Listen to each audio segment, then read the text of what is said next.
The European Union is racing to finalize a trade deal with the United States before Donald Trump's deadline for higher tariffs kicks in. After months of negotiations, EU lawmakers and member states have agreed on the final text of the long-delayed pact.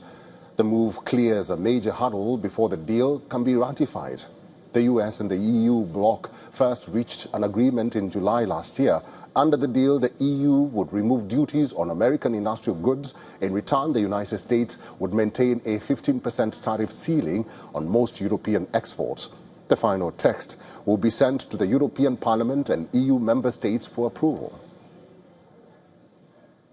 We need a safety net in the relation with the United States because at the moment it's totally unsecure and not predictable how the United States are acting in the field of tariffs. And therefore, we as the European Parliament made a clear statement with 417 votes for such a safety net.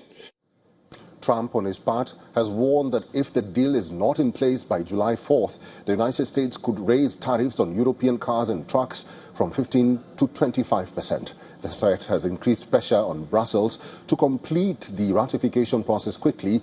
EU lead lawmakers have also pushed for stronger protections for European industries. A key clause states that the agreement will not take effect until the United States fully honors its commitments. Negotiators agreed on additional safeguards aimed at shielding EU businesses from unfair competition. The two sides also agreed to extend the deal's expiry date to 2029 instead of 2028.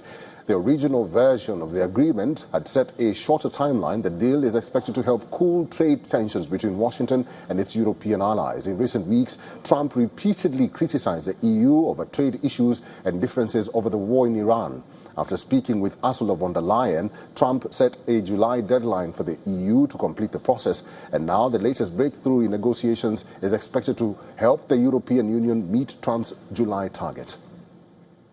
Our correspondent William Denslow has shared this report on the trade deal deadline from Brussels. What has been agreed by the EU institutions is to provide a sunset clause included in their provisions. This would mean the EU-US trade deal would expire at the end of 2029. Also, some provisions to be able to suspend the agreement should the US break terms. Now, this has been applauded by some trade groups, saying it provides a degree of predictability in the trade relationship. Some critics, though, most notably the left parliamentary group, say that too many concessions to Washington have been provided. This deal is not signed, sealed and delivered yet. The Trump administration must still have its say. Some EU officials say while they don't have a crystal ball, they do expect the Trump administration to agree to these latest terms. It's now up to the European Parliament and the European Council to agree on these changes to the deal. They are confident that this can be done before the July 4th deadline that President Trump has set.